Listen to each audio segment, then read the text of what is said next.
John Crypto here.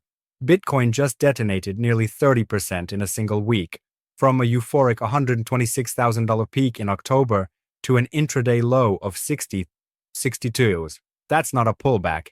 That's a controlled demolition. Over $2 billion in long and short positions liquidated in days, vaporized, executed, deleted, and the total crypto market hovering around $2.38 trillion, down trillions from peak valuations in less than 90 days. Ethereum down 36% in a month, bleeding around $1,356 after a brutal 15% single-day flush just last week. ETFs that were gobbling up 46,000 BTC this time last year, now net sellers in 2026. Let that sink in. In less than 90 days, over $2 trillion in crypto valuation has been erased, and they want you to believe this is normal volatility. Now connect the dots. A new Fed Chair nomination. Warsh, hawkish undertones. Liquidity tightening whispers. At the same time, tech stocks sliding. The technology select sector ETF down 1.8%, risk assets catching fire. And suddenly Bitcoin fails as digital gold. Convenient. Here's the lie being packaged for you. Turn on CNBC and the headline screams, Bitcoin drops 15%, doubts grow. They're telling you confidence is faltering, that the inflation hedge narrative didn't pan out, that crypto is just another speculative tech stock. Then Deutsche Bank chimes in. Traditional investors are losing interest.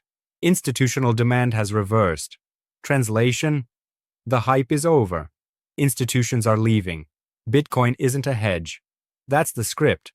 But here's the truth they won't say out loud. This wasn't organic selling. This was a forced liquidation event. There's a difference. Bitcoin didn't just drift below $70,000. It smashed through it, a key psychological level. Then it broke below its 365-day moving average for the first time since March 2022. That's not random. That's algorithmic triggers lining up like dominoes. Stop-loss clusters, margin calls, leverage wiped. CoinGlass shows over $2 billion in liquidations this week alone. That's not investors calmly exiting positions. That's automated execution engines, hunting liquidity pockets, and slaughtering over-leveraged traders. Retail margin traders got annihilated. And here's the question no anchor is asking. Who benefits from panic volatility? Because here's the kicker. The ETF outflows grabbing headlines. Around $276 million. That's it. Meanwhile, derivatives liquidations, $2 billion. Spot selling versus paper destruction. Do you see it? They're pointing at a few hundred million in ETF outflows as institutions leaving, while billions in leveraged paper contracts implode in the background. Paper gets flushed, spot gets absorbed. Now look deeper. Open interest collapsed after the flush. Funding rates flipped, leverage cleaned out. That's what happens before resets, not after permanent tops. And yet the narrative machine keeps screaming, collapse. Now step into the retail mind for a second. Price under 70K, panic. Social media timelines flooded with Bitcoin failed posts, gold up 61% over the past year. Bitcoin down nearly 40% from peak. Ethereum off 56% from 6 months ago. The psychological damage is real. Retail sees red candles and thinks the dream is dead. But smart money waits below liquidity pockets. Smart money lets the cascade happen. Smart money understands that a market doesn't drop 30% in a straight line without someone engineering the exits. And here's what nobody is saying out loud. When $2 billion in leveraged positions get vaporized, someone is on the other side of that trade. You think this was random, or was this a reset? Because while retail was puking coins at $62,000, someone was absorbing supply without slippage explosions. And the timing?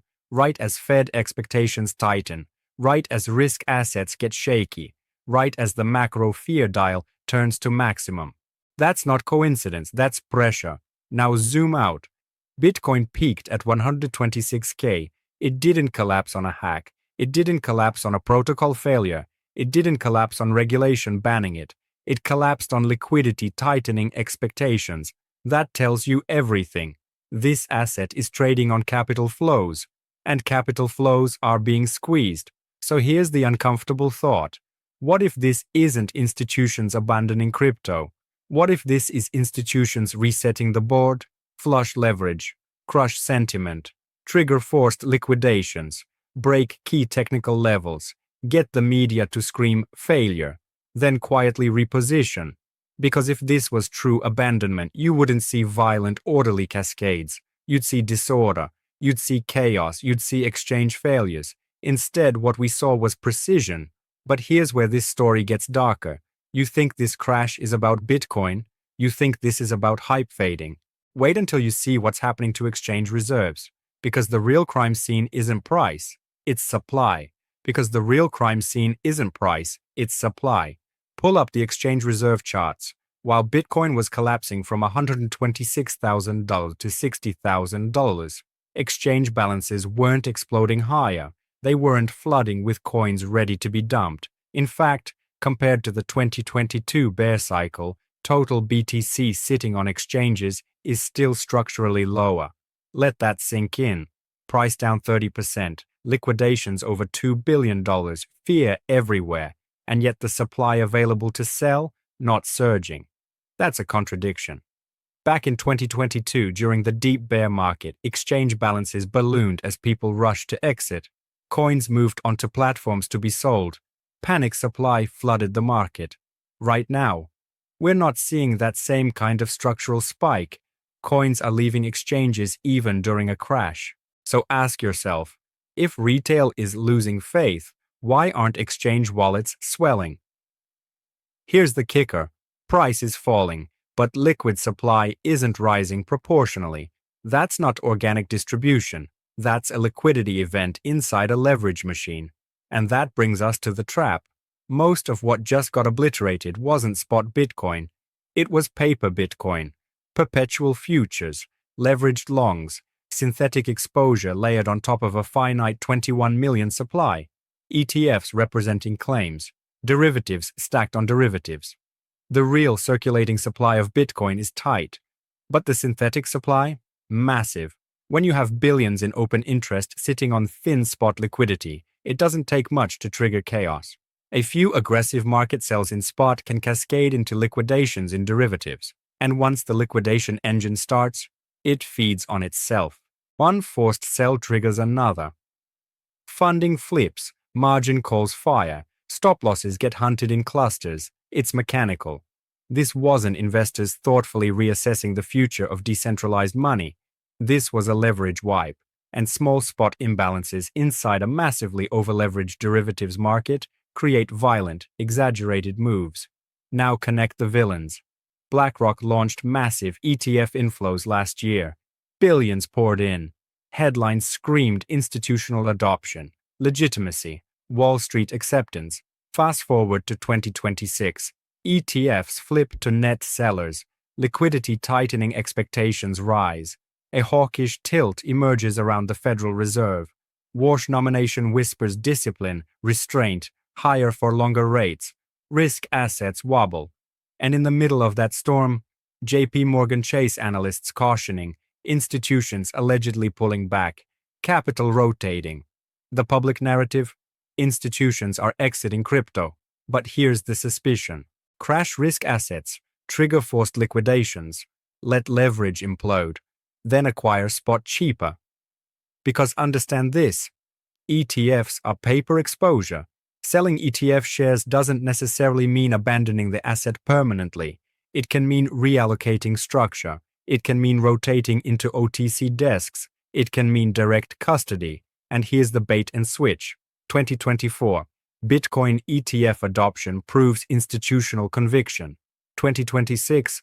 Institutions are exiting. Crypto failed. Or are they? Selling ETF exposure is visible. It prints in headlines. It shows up in daily flow data. Buying spot OTC, that's opaque. That doesn't hit the tape the same way. Moving coins to cold storage, even quieter. So the question becomes, are they exiting or restructuring? Because if you're a major player and you expect macro volatility, you don't chase price up at 120K. You let leverage inflate. You let retail get euphoric. Then when macro tightens and panic hits, You step back and let the cascade do the work. Flush, reset, accumulate. We've seen this movie before. March 2020, global liquidity panic. Bitcoin nuked 50% in days. Everyone screamed death. Then unprecedented monetary expansion. Collapse of FTX. Trust shattered. Contagion everywhere. Crypto is finished. And what happened after each so-called death? Violent upside repricing. Because forced selling is not structural failure. Let me say that again. Forced selling is not structural failure. A protocol breaking is structural failure. A ban eliminating utility is structural failure. But a liquidity cascade inside a leveraged derivatives environment, that's cyclical. And here's what's chilling. The break below $70,000 triggered headlines. The break below the 365-day moving average triggered algorithms. ETF outflows triggered fear. But none of that changed Bitcoin's supply schedule. None of that increased the 21 million cap. None of that altered Ethereum's 120 million circulating supply or its $20 billion daily trading volume. The asset didn't break. The leverage did. And when leverage resets, control transfers from weak hands to strong hands, from margin accounts to cold storage. Now zoom out even further. If this was purely Western institutional abandonment, exchange balances would be swelling aggressively. They're not showing the kind of explosive surge you'd expect in a true structural exit, which raises an uncomfortable possibility. What if the West is selling paper while someone else is absorbing spot? What if ETF outflows in New York are just one side of a larger capital migration? Because here's the part nobody in Western media is discussing. While ETFs dump in New York, Asia might be buying something very different. But while New York ETFs bleed paper red, the East is quietly scooping up coins nobody's talking about. Here's the kicker. Hong Kong ETF flows are stabilizing. OTC desks in Singapore and Tokyo report rising bids, and stablecoin volumes are quietly spiking. While Western media screams panic, Asian accumulation is happening in stealth mode. It's a silent transfer of power. Billions of dollars quietly leaving liquid exchanges, flowing into private wallets, and vanishing into cold storage. And it's not just small players. The trails point to unknown wallets moving long dormant coins that haven't moved in years. Over $2 billion in liquidations just triggered a cascade, but the actual supply leaving exchanges tells a different story. Is this distributions or a strategic reshuffling by players with deep pockets? The kind of reshuffling that doesn't make headlines but sets the stage for the next move. Meanwhile, policy whispers are driving the volatility. Fed hawkish expectations, the Warsh nomination, tighter liquidity. Every rate rumor hits Bitcoin like a sledgehammer. Crypto is no longer trading on hype. It's now a real-time liquidity barometer. And every forced liquidation, every ETF exit is not random. It's a stress test of global capital flows. Is Warsh's nomination signaling an honest pivot to tighter policy, or is it theater designed to scare retail into panic? Now consider mining. The hash rate is still high, but the price hovering below 65K puts miners in the danger zone. Energy costs, operational expenses. If BTC trades under 55K, 65K for too long, miner capitulation becomes real. Forced miner selling adds pressure, feeding the leverage cascade. That's not speculation. That's stress on the supply chain. Every block mined at a loss is a potential forced sale. And with institutional and OTC demand in Asia, the West is bleeding paper while the East is quietly stacking physical supply. Now zoom out to the macro lens. Bitcoin was designed as an alternative to fiat, a hedge against monetary debasement. But right now it's trading like tech stocks, liquidity dependent, correlated with equities, risk on, risk off. That raises the question, is BTC still early stage money or just another levered risk asset waiting for the next forced liquidation? Here's where tension builds. Global debt is surging. The US owes over $38 trillion. Japan's bond market teeters on instability, and interest payments are eating through fiscal bandwidth. If sovereign debt cracks, if confidence in the fiat system wavers, the narrative flips overnight. Bitcoin goes from a tech proxy to the ultimate hedge, the asset no one can print more of. And that's why this isn't just a crypto crash. It's unfolding alongside exploding US debt, trembling Japanese bonds, and flashing warning signs across global bond markets. Because when bonds break, everything breaks. Liquidity that Asia quietly absorbed now clashes with a Western system on the brink. US debt is near 38 trillion, and interest payments are accelerating like a runaway train. Japan's bond market trembles, signaling global fragility. Tech stocks bleed, XLK down 1.8% yesterday alone, and crypto's correlation with equities is screaming. Risk assets are collapsing together. Liquidity tightening is colliding with unsustainable debt, and the fallout is radiating through every market corner. Here's the trap. Federal Reserve is boxed in. Keep rates high, risk assets get crushed, margin positions implode, ETFs unwind, retail is obliterated. Pivot and print, inflation spikes, the dollar weakens, the system loses credibility. Either way, liquidity stress tests are about to accelerate. Warsh's nomination is being framed as hawkish, but some whisper, political theater designed to spook markets, orchestrate liquidations, and consolidate power. Look closer. The system is broken, not the protocol. ETFs are selling, leverage is unwinding, retail is wiped out, but Bitcoin's supply remains fixed at 21 million. Ethereum's DeFi dominance holds at 68%, with a $235 billion market cap and $20 billion in daily volume. Digital scarcity exists inside an ocean of infinite debt.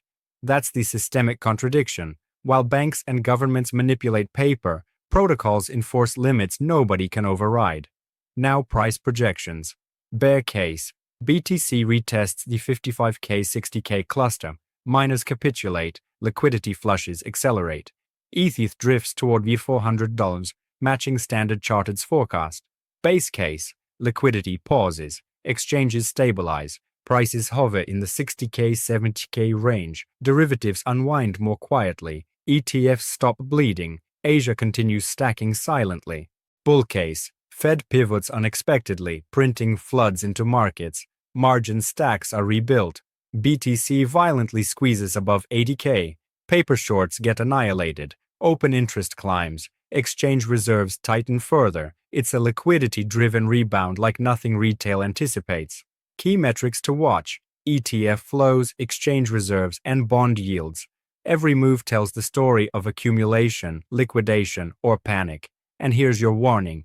This isn't speculation. It's survival. Self-custody is non-negotiable. Reduce leverage. Avoid margin traps. Understand liquidity cycles. Get your coins off exchanges before the next cascade wipes out the unprepared. Because here's the mic drop. They can print dollars. They can manipulate liquidity. They can crash paper markets. They can even force retail to bleed on margin. But they cannot print Bitcoin. And in a world drowning in debt, scarcity isn't a risk asset. It's rebellion. The collapse isn't over and it's just getting started. If you're still trusting exchanges with your crypto, you're playing with fire. Get your coins into not-beamed self-custody, reduce leverage, and own your financial freedom before the system squeezes again.